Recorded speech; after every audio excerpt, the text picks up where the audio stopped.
प्रभु जीशु ख्रीष्ट मधुर नाम आप समस्त को मोर नमस्कार वो धन्यवाद आप मानकर प्रार्थना आप मानकर भल पाइबा और आप मानकर उत्साह निमंते आम माने उत्साहित हो पुनर्बार आप मान निकट में नूतन एक मेसेज सहित आसवाई प्रभु मते साहाय्य कले मु विश्वास करुच्ची आप माने आम यूट्यूब माध्यम प्रचारित वाक्य द्वारा आशीर्वाद प्राप्त होती जदि आप माने आशीर्वाद प्राप्त होती भूलंतु नहीं आप मान प्रियजन मानक ये वाक्य को मेसेज को शेयर करने धन्यवाद। प्रिय माने मु विश्वास करछि आप माने सुस्थ सबल सुरक्षित अछंती और प्रभुरे अछंती।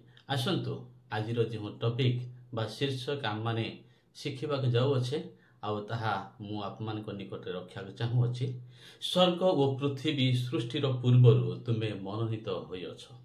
स्वर्ग और पृथ्वी सृष्टि हेबा पूर्वर तुमे मनोनीत होइछ। You are chosen before the creation of heavens and earth. You are chosen before the creation of heavens and earth. प्रिय प्रभु संतान मान जिते आम शीर्षक माने शुणिलु एक प्रश्न भी आसीपे एक उत्कंठा भी आसीपे एक जिज्ञासा भी सृष्टि हो पारे सतरे कि परमेश्वर स्वर्ग आउ पृथ्वी सृष्टि हेबा पूर्वर आपण को मनोनीत कर आपण को बाछी अछंती। प्रिय प्रभु संतान माने आसंतु प्रभु वाक्य मध्यरु आम पाठ करिबा। मु पाठ करुच्ची 2 तिमोथी तार 1 पर्वर 9 पद। से आंभ मान को परित्राण करियछंती वो पवित्र आह्वान रे आह्वान करियछंती। आंभ मान को कर्मानुसार से ताहा करि नाहंती मात्र ताहांको निज संकल्प व अनुग्रह अनुसार करियछंती। सेही अनुग्रह अनादि काल पूर्वरे ख्रीष्ट जीशुंको ठारे आमान को प्रदत्त होइथिला। प्रिय प्रभुको संतान माने एक आश्चर्यर विषय एक उत्साहर विषय एक आशीर्वादर विषय यह जे परमेश्वर आपण को आउ मते अनादि काल पूर्वरे मनित करियछंती बाछि अछंती आउ से आपण का मते परित्राण करियछंती। आमी जानु परमेश्वर का वाक्य सत्य वाक्य अटे। प्रभु का वाक्य पुनर्बार मो आप मान को उत्साह निमंते पढ़िबा पई जाउ अछि। से आंभ मान को परित्राण करियछंती। ईश्वर आमान को प्रभु जीशु ख्रीष्ट द्वारा परित्राण करियछंती। ता संगे संगे लिखाई वो पवित्र आह्वान रे आमान को आह्वान करियछंती। पवित्र आह्वान रे आमान को आह्वान करियछंती अपवित्र आह्वान रे आमान को आह्वान करि नाहंती। प्रिय माने परमेश्वर आपण को आ मते आह्वान जो करिछंती पवित्र हेबा निमंते आह्वान करियछंती। अपवित्र हेबा निमंते नुहे पाप करबा निमंते नुहे धार्मिक हेबा निमंते ईश्वर आपण आउ मते आह्वान करियछंती। प्रिय प्रभु संतान माने से जे आह्वान करियछंती आमान को कर्म अनुसार नुहे आमाने जे किछि काम करिथिलु सेति पई नुहे बा केही जे आम पई किछि काम कला हेति पई आमाने आह्वान प्राप्त हेई नाहु। यह परमेश्वर का वाक्य कहे आंभ मान को कर्म अनुसार से ताहा करि नाहंती। ए जो आह्वान प्राप्त हेबा निमंते आम माने किछि काम करि नथिलु। आम मानकर किछि आह्वान पछरे किछि योगदान नाही। आह्वान पछरे किछि आम मानकर किछि भी काम नाही। आमे किछि भी काम करि नाहु। आह्वान पाइबा निमंते मध्य आम माने केबे प्रार्थना भी करि नथिलु। आह्वान पाइबा निमंते मध्य आमाने केबे इच्छा भी करि नथिलु। आह्वान पाइबा निमंते मध्य आमाने केबे भाबी भी नथिलु कि परमेश्वर दिने आपण का मते आह्वान करिवे।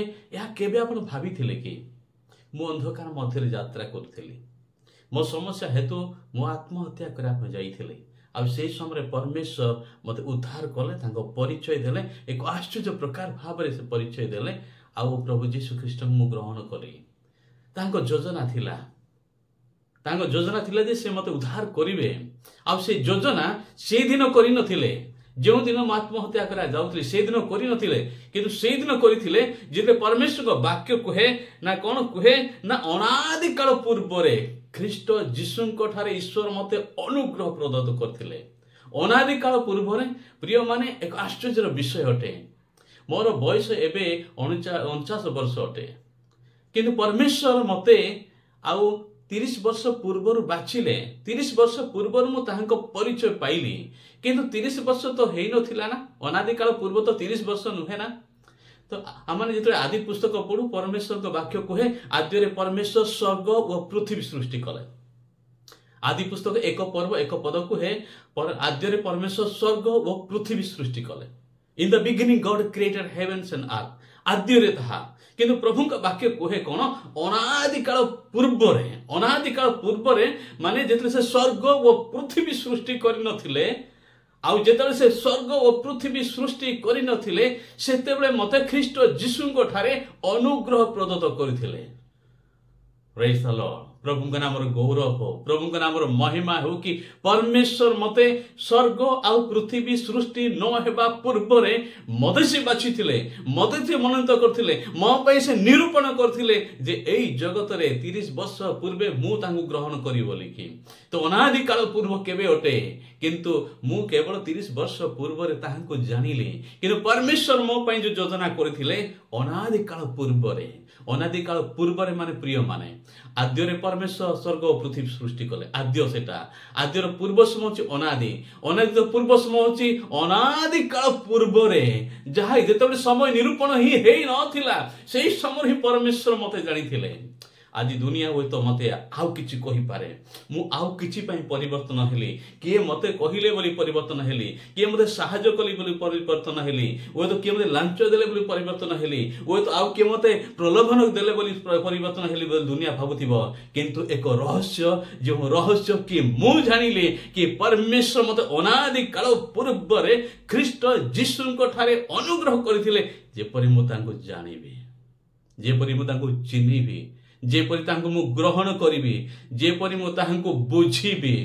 प्रिय प्रभुଙ୍କ संतान माने आज जगत अनेक प्रभुଙ୍କ सुसमाचार मते प्रचारित होछि, किंतु अनेक प्रभुଙ୍କୁ ग्रहण करू नाहंते, अनेक प्रभुଙ୍କୁ जानू नाहंते, अनेक प्रभुଙ୍କୁ प्रभुଙ୍କ पाखକୁ आसीबार सुजोग भी पाउ नाहंते, अनुग्रह भी पाउ नाहंते।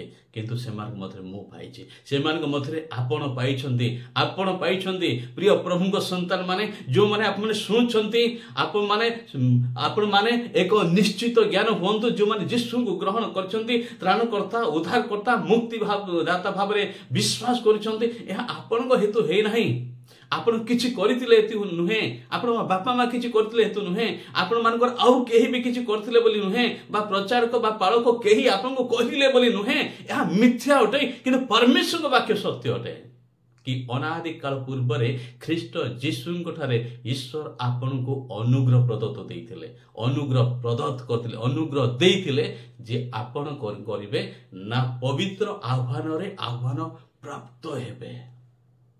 प्रिय प्रभुଙ୍କ संतान माने मु प्रथम करन्त्य तार 1 पर्वर 18 पद किछि अंश मु पढुअछि। कारण विनाश प्राप्त हेउथिबा लोक मानक प्रति क्रूसर कथा मूर्खता मात्र। आउ थन मु पढुअछि। कारण विनाश प्राप्त हेउथिबा लोक मानक प्रति क्रूसर कथा मूर्खता मात्र, किंतु परित्राण प्राप्त हेउथिबा आम्भ मानक प्रति ताहा ईश्वरंकर शक्ति अटे। परमेश्वर वाक्य क्लियरली कहे, परमेश्वर वाक्य प्रांजल भावे कहे विनाश प्राप्त होतिबा लोक मानक प्रति क्रूसर कथा मूर्खता मात्र। आज अनेक मध्य मंडली मध्य अनेक ईश्वर वाक्य को मूर्खता भावे ग्रहण करछन्ती, अनेक ईश्वर वाक्य को शुणुछन्ती किंतु सेमान जीवन परिवर्तन नुहे, अनेक ईश्वर वाक्य को शुणुछन्ती किंतु से परमेश्वर वाक्यर आज्ञाधीन नुहंती, अनेक ईश्वर वाक्य को शुणुछन्ती किंतु ताहा जीवन में लागू करू नाहंती, अनेक ईश्वर वाक्य शुणुछन्ती किंतु एक कान रे सुनिकी से कान रे छाड़ी देउछन्ती, अनेक ईश्वर वाक्य को शुणुछन्ती किंतु ताहा ग्रहण करू नाहंती। तांको जीवन पूर्वर जेपरि थिला एबे मध्य सेपरि अटे, पूर्वर मंदतारी थिला ए पर्यंत मंदतारी रही अछि। प्रिय प्रभुଙ୍କ संतान माने से माने काहे कि परिवर्तन हो नांती जानि छथि। एक आश्चर्यर विषय एहा अटे कि विनाश प्राप्त होउतबा लोक मानक निमंते क्रूसर कथा मूर्खता अटे। प्रिय प्रभुଙ୍କ संतान माने एहा दुखर विषय भी अटे। यदि कहीं ख्रिस्टान परिवार जन्म होइछि से ख्रिस्टान हेबो नाही, जदि कहीं तार बापा जदि डाक्तर थिले ताहे से पुओ डाक्तर हेबो ताहा नुहे। डाक्तर हेबा पाई हेले तांको पाठ पढ़िया हेबो, एग्जाम देबा हेबो, ताहा परे ही से डाक्तर हे जिबे। सेतिपाई ख्रीष्टान परिवार के जन्म ग्रहण करछि बोली कहीं ख्रीष्टान हेबे नाही, कहीं जदि मंडल के जाउछन्ती बोली कहीं ख्रीष्टान हेबे नाही। किंतु जदि कहीं यीशु ख्रीष्ट को त्राणकर्ता उद्धारकर्ता मुक्ति दाता भावे ग्रहण करती, ईश्वर को वाक्य को ग्रहण करती, ईश्वर को वाक्य अनुसार जीवन काटती, ईश्वर को वाक्य अनुसार कार्य करती, से होती परित्राण प्राप्त होता व्यक्ति। आज अनेक मंडली मध्य वाक्य तो पढ़ुंट कि जीवन परिवर्तन नुहे, वाक्य तो पढ़ुंट कि वाक्य अनुसार से माने कार्य करू नाहंती। प्रिय प्रभु संतान माने से प्रभुंर वाक्य कहे ना कौन कहे, कारण विनाश प्राप्त होता लोक मान प्रति क्रूसर कथा मूर्खता अटे, किंतु मात्र परित्राण प्राप्त होता आंभ मान प्रति ताहा ईश्वरंकर शक्ति अटे। प्रिय प्रभु संतान माने आज जगत रे सुसमाचार घोषणा होउछि, सुसमाचार प्रचारित होउछि, किंतु अनेक लोक माने सुसमाचार ग्रहण करू नाहंती। काहे कि ना जो माने ग्रहण करू नाहंती से माने विनाश प्राप्त हेबा निमंते सृष्टि होइछन्ते। काहे कि ना सुसमाचार जनक जीवन को बदलाए। सुसमाचार जनक जदि जने अधार्मिक होइछि ताकू धार्मिक रे परिणत करे। जदि पापी हेकि जीवन काटछन्ती से धार्मिक जीवन काटिबो, जदि अपवित्र जीवन काटछन्ती ना पवित्र जीवन काटिबो, असत्य जीवन काटछन्ती ताले से सत्य जीवन काटिबो, जे ईश्वर को निकट को आसीबो से। प्रिय प्रभु संतान माने प्रभुंकर वाक्य से आम मान को प्रांजल भाव में बुझाए। पुनर्बारम 2 तिमोथी तार 1 पर्वर 9 पद पड़ुअछि। कौन थिला ताहांको योजना थिला, मात्र ताहांको निज संकल्प अनुग्रह अनुसार करियछन्ते। आमाने जो हेछु ईश्वरकर निज संकल्प वो अनुग्रह अनुसार हेछु। आमाने जे कहीं भी आज ईश्वर निकट रे अछु, प्रभु यीशु कृष्ण विश्वास करूछु, ताहा कौन थिला मात्र ताहांको निज संकल्प वो अनुग्रह अनुसार करियछन्ते। आमाने जीवन में जहाँ किसी परिवर्तन होइछि, आमाने जीवन जदि परिवर्तन होइछि, आमाने जीवन जदि आशीर्वाद प्राप्त होइछि, एहा ताहांको निज संकल्प, ईश्वरंकर निज संकल्प थिला, ईश्वरंकर निजर योजना थिला, वो ईश्वरंको अनुग्रह हम ऊपर थिला, ताहा से करिसंती। आमाने ईश्वरंको अनुग्रह वो संकल्प हेतु आदि जीवन आमानको परिवर्तन होइछि, बा ईश्वरंको अनुग्रह वो संकल्प थिला, सेति निमंत आमाने ख्रीष्टंको निकट को आसी पारि अछो। आउ सही अनुग्रह ईश्वर अनादिकाल पूर्वरे ख्रीष्ट जीशुंको ठारे प्रदत्त होइथिला आपण पाई आ मो पाई। प्रिय प्रभुंको संतान माने आपण उत्साहित नुहंते के भावंतु टिके, आद्य जदि परमेश्वर स्वर्ग और पृथ्वी सृष्टि कले, आद्यर पूर्व समय होछि अनादि, अनादिर पूर्व समय होछि अनादिकाल पूर्वरे। सेही समय परमेश्वर आपण को बाछिछन्ति, सेही समय परमेश्वर आपण को मनित करियछन्ति। आपण को सहित जीशुंकर संपर्क विषय ए पृथ्वी प्रश्न करि पारे ना से केमिति परिवर्तन हैला, से कोन पाई परिवर्तन हैला, से किपरि परिवर्तन हैला, किंतु केवल आपण जानती आपण केमिति परिवर्तन हेइछन्ति, केवल आपण जानती आपण केमिति परिवर्तन हेइछन्ति। से निगूढ़ रहस्य केवल ईश्वर को निकट रे अछि। आज मनुष खोजी बोलु अछि ना लोक माने यीशु को काहे के ग्रहण करू अछन्ति। अरे लोक माने यीशु को ग्रहण करू नाहंती, यीशु लोक मान को बाछु अछन्ति, ताहांकर मनित लोक मान को बाछन्ति, जो मान को से अनादि काल पूर्व रे ख्रीष्ट यीशु को ठारे अनुग्रह देइथिले, जो मान को से आशीर्वाद करथिले, से माने ही परिवर्तन हेबे, अन्य माने परिवर्तन हेबे नाही। जेते चेष्टा कले मध्य जने यीशु को ग्रहण करि पारिबे नाही, जेते प्रयास कले मध्य जने यीशु को प्रभु बोली स्वीकार करि पारिबे नाही, जेते बाइबल पढ़ले मध्य यीशु को उद्धारकर्ता भावे जने विश्वास करि पारिबे नाही, जेते बाइबल को जेते तन तन करि पढ़िले मध्य, जेते थोर चर्च गले मध्य से बुझी पारिबे नाही, जानि पारिबे नाही, ग्रहण करि पारिबे नाही कि यीशु ख्रीष्ट अटंती।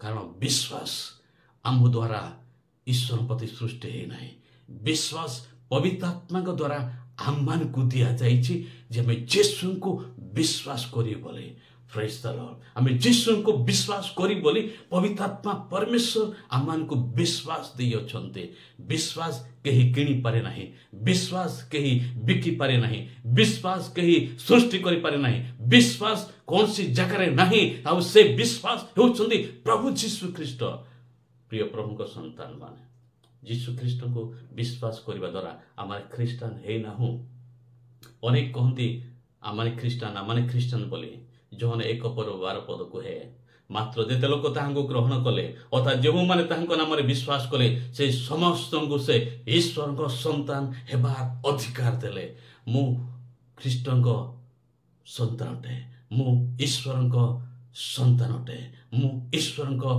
संतान अटे आपण ईश्वर को संतान अटंती जदि जीसु को विश्वास करूछंती ताले आपण ईश्वर को संतान अटंती जदि आप ईश्वर को संतान अटंती तांको ईश्वर को ऐश्वर्यत्व आपण को जीवन में प्रकाशित हेबार अछि ईश्वर को ईश्वरत्व ईश्वर को व्यक्तित्व आपण को जीवन में प्रकाशित हेबार अछि प्रिय माने सेति पय परमेश्वर जेते मनुष्य को सृष्टि कले सेते बेले से कोन कहले आम्भे आपणा प्रतिमूर्ति रे ओ आपणा सदृश रे मनुष्य को सृष्टि करिबा ईश्वर को गौरव आपण माने अटंती प्रिय प्रभु को संतान माने एक आश्चर्य विषय एक निगूढ़ विषय एक रहस्यपूर्ण विषय जे ईश्वर आपण को अनुग्रह करिसंते ईश्वर आपण को बाछिसंते ए दुनिया ता बुझी पारिबा नाही ए दुनिया ता जानि पारिबा नाही ए दुनिया ता खोजी भी पारिबा नाही आपण काहे जीसु को विश्वास कले बोले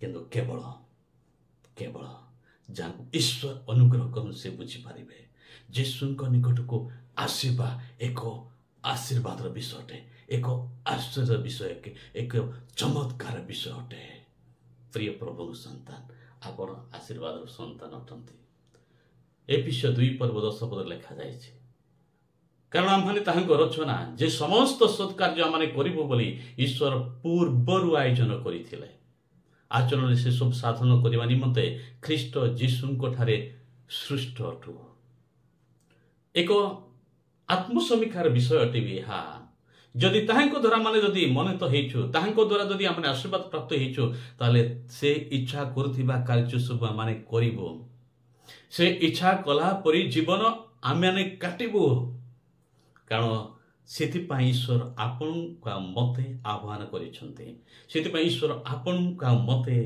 बाछि अछंते एफिसियो 2:10 पद पुनर्बार महात्मान को मने पकई दे कारण आमाने ताहांको रचना जे समस्त सत्कार्य करियो बोले परमेश्वर आमान को बाछिसंते सत्कार्य करिवा निमंते उत्तम कार्य करिवा निमंते जे समस्त सत्कार्य आमाने करी बोली ईश्वर पूर्वरु आयोजन करतले आमाने सत्कार्य करी बोली ईश्वर पूर्वरु योजना करी अछंते प्रिय माने सेति पई सत्कार्य करिबा पई केते तूफान आसुना काहे केते झड़ आसुना काहे केते कष्ट आसुना काहे केते निंदा आसुना काहे केते ताड़ना आसुना काहे सत्कार्य करिवे आपण जदि ईश्वर को ठारो पूर्वरु मंत हेछंते न हेले ओर तूफान आपण को उड़े नहीं जीव जदि मन तो ही नहांते आप माने मने पकांतो एक बालुका ऊपर गृह निर्माणकारी एक मूर्खर विषय एक पत्थर ऊपर गृह निर्माणकारी एक बुद्धिमान व्यक्ति विषय आ उभय गृह को झड़ आसिला किंतु जेहु गृहटी पत्थर ऊपर जार मूल दुआ थिला ताहा भांगिला नहीं ताहा झड़ आसिला तूफान आसिला बन्या आसिला सब किछि कष्ट आसिला किंतु ताहा स्थिर ही रहिला कारण सेही गृहटी पत्थर उपरे निर्मित होइथिला जदि आपनक विश्वास जदि वास्तव विश्वास ख्रीष्ट जीसुंक वाक्य रे स्थापित होइछि कौन सी झड़ ता भांगी पारिबा नाही प्रभु जीसु ख्रीष्ट पीतर को कहिले हे पीतर तुमे पत्थर आउ मु ए पत्थर ऊपर अपना गृह निर्माण करिवि अपना मंडली तळिबि आउ नरकर बळ ताहा पराजय करि पारिबा नाही प्रिय प्रभुक संतान माने इवेन नरकर बल आपण विश्वास मूलदुआ को भांगी पारिबो नाही जगतर कौन सी आसुवा टेम्पटेशन समस्या दुख कष्ट ताड़ना को परमेश्वर एड़ी देवे ସେଥିପାଇଁ ସେ ମାଥ୍ୟୁ 28 ପର୍ବର 20 ପଦରେ କହିଛନ୍ତି, ଆଉ ଦେଖ ମୋ ଯୁଗାନ୍ତ ପର୍ଯ୍ୟନ୍ତ ତୁମମାନଙ୍କ ସଙ୍ଗେ ସଙ୍ଗେ ସଦାସର୍ବଦା ରହିଅଛି। ପରମେଶ୍ୱର ଆମମାନଙ୍କ ସହିତ ରହିଅଛନ୍ତି। ପ୍ରିୟମାନେ, ଜଗତ ହୁଏତ ଆପଣଙ୍କୁ ଘୃଣା କରିପାରେ, ଜଗତ ଲୋକମାନେ ହୁଏତ ଆପଣଙ୍କୁ ଘୃଣା କରିପାରନ୍ତି, କିନ୍ତୁ ଆପଣଙ୍କ ପ୍ରେମ କରୁଥିବା ପରମେଶ୍ୱର ଆପଣଙ୍କ ସହିତ ସର୍ବଦା ଅଛନ୍ତି। ସେ କହନ୍ତି, ଭୟ କରେ ନା, ମୁଁ ତୋ ସଙ୍ଗରେ ଅଛି, ମୁଁ ତୋ ସହିତ ଅଛି। ମୁଁ ଅନାଦିକାଳ ପୂର୍ବରେ ତୋ ପାଇଁ ଯୋଜନା କରିଥିଲି। ମୁଁ ଆସିଲି, ତୋ ପାଇଁ କାଲବରୀ କ୍ରୁଶରେ ବଳିଦାନ ହେଲି, ଆଉ ଗଲି, ପୁଣି ପବିତ୍ରାତ୍ମା ରୂପରେ ପୁନର୍ବାର ତୋ ସହିତ ଅଛି। ସେ ସ୍ୱର୍ଗକୁ ନେବା ପର୍ଯ୍ୟନ୍ତ ଆପଣଙ୍କ ସହିତ, ମୋ ସହିତ ସଦା ସର୍ବଦା ଅଛନ୍ତି। ଆସନ୍ତୁ ସର୍ବଦା ପ୍ରଭୁରେ ଆନନ୍ଦ କରିବା କି ପରମେଶ୍ୱର ଆପଣଙ୍କ ମତେ ସ୍ୱର୍ଗ ଓ ପୃଥିବୀ ସୃଷ୍ଟି ହେବା ପୂର୍ବରୁ ମନୋନୀତ କରିଛନ୍ତି। ସେଥିପାଇଁ ଜଗତର କୌଣସି ଦୁଃଖ କଷ୍ଟ ଆମମାନଙ୍କୁ ଖ୍ରୀଷ୍ଟଙ୍କ ଠାରୁ ଦୂରକୁ ନ ନେଉ। ସେଥିପାଇଁ ପ୍ରେରିତ ପାଉଲ କହିଲେ, ଖ୍ରୀଷ୍ଟଙ୍କ ପ୍ରେମରୁ ମୋତେ କିଏ ସେ ବିଚ୍ଛିନ୍ନ କରିବ? ଖ୍ରୀଷ୍ଟଙ୍କ ପ୍ରେମରୁ ଆମମାନଙ୍କୁ କିଏ ସେ ବିଚ୍ଛିନ୍ନ କରିବ? ନା ଉଚ୍ଚସ୍ଥ ବିଷୟ, ନା ନିଚସ୍ଥ ବିଷୟ, ନା ଖଡ଼ଗ, ନା ଅନାହାର, ନା ମୃତ୍ୟୁ, ନା କୌଣସି ବିଷୟ ଖ୍ରୀଷ୍ଟଙ୍କ ପ୍ରେମରୁ ଆମମାନଙ୍କୁ ବିଚ୍ଛିନ୍ନ କରିପାରିବ ନାହିଁ। ପ୍ରିୟ ପ୍ରଭୁଙ୍କ ସନ୍ତାନମାନେ, you are chosen before the foundation of this world. You are chosen before the time began. ଆପଣ ସମୟ ନିରୂପଣ ହେବା ପୂର୍ବରୁ ମନୋନୀତ ହେଇଛନ୍ତି। ପ୍ରଭୁଙ୍କ ଠାରେ ଆନନ୍ଦ କରନ୍ତୁ, ପ୍ରତିଟି ପରିସ୍ଥିତିରେ ଆନନ୍ଦ କରନ୍ତୁ। ଆପଣଙ୍କ ସମ୍ପର୍କ ଖ୍ରୀଷ୍ଟଙ୍କ ସହିତ ଆଜିର ନୁହେଁ। ହୁଏତ ଜଗତ ଆପଣଙ୍କୁ ଅନେକ କଥା କହିପାରେ, କିନ୍ତୁ ଆପଣ ଜାଣିଛନ୍ତି ଆପଣଙ୍କ ସହିତ ଈଶ୍ୱରଙ୍କ ସମ୍ପର୍କ କ'ଣ। ତାକୁ ଚାପଡ଼ି ଧରିଥାନ୍ତୁ। ଯେ ଆପଣଙ୍କୁ ବାଛିଛନ୍ତି ସେ ଆପଣଙ୍କ ସହିତ ଅଛନ୍ତି। କୌଣସି ପରିସ୍ଥିତିରେ ଭୟଭୀତ ହୁଅନ୍ତୁ ନାହିଁ, କୌଣସି ଅବସ୍ଥାରେ ଭୟଭୀତ ହୁଅନ୍ତୁ ନାହିଁ। ଆପଣଙ୍କୁ ସେ ଅନୁଗ୍ରହ କରିଛନ୍ତି। ଆପଣ ଅନୁଗ୍ରହ ପ୍ରାପ୍ତ ବ୍ୟକ୍ତି ଅଟନ୍ତି। ଆପଣଙ୍କୁ କେହି ଅଭିଶାପ ଦେଇପାରିବେ ନାହିଁ। ପ୍ରିୟ ପ୍ରଭୁଙ୍କ ସନ୍ତାନମାନେ, ପ୍ରଭୁଙ୍କ ଠାରେ ଉତ୍ସାହିତ ହୁଅନ୍ତୁ, ପ୍ରଭୁଙ୍କ ଠାରେ ବଳବାନ ହୁଅନ୍ତୁ, କାରଣ ପ୍ରଭୁ ଆପଣଙ୍କୁ ପ୍ରେମ କରନ୍ତି। ଦୋକାନକୁ ଯାଉ ବା ମାର୍କେଟକୁ ଯାଉ, ଯେଉଁ ଜିନିଷଟି ଆମକୁ ପସନ୍ଦ ଲାଗେ, ଯେତେ ବି ମୂଲ୍ୟ ଦେଇ ଆମେ ତାକୁ କିଣିଥାଉ, କାରଣ ତାହା ଆମକୁ ପସନ୍ଦ ଲାଗିଥାଏ। ଈଶ୍ୱର ଆପଣ ଅଦ୍ୱିତୀୟ ପୁତ୍ରଙ୍କ ବହୁମୂଲ୍ୟ ରକ୍ତରେ ଆପଣଙ୍କୁ କିଣିଛନ୍ତି। ଆପଣ ଈଶ୍ୱରଙ୍କର ଅଟନ୍ତି। ଯେହେତୁ ଆପଣ ଈଶ୍ୱରଙ୍କର ଅଟନ୍ତି, କେହି ଆପଣଙ୍କୁ ଛୁଇଁ ପାରିବେ ନାହିଁ। ଆସନ୍ତୁ ପ୍ରାର୍ଥନା।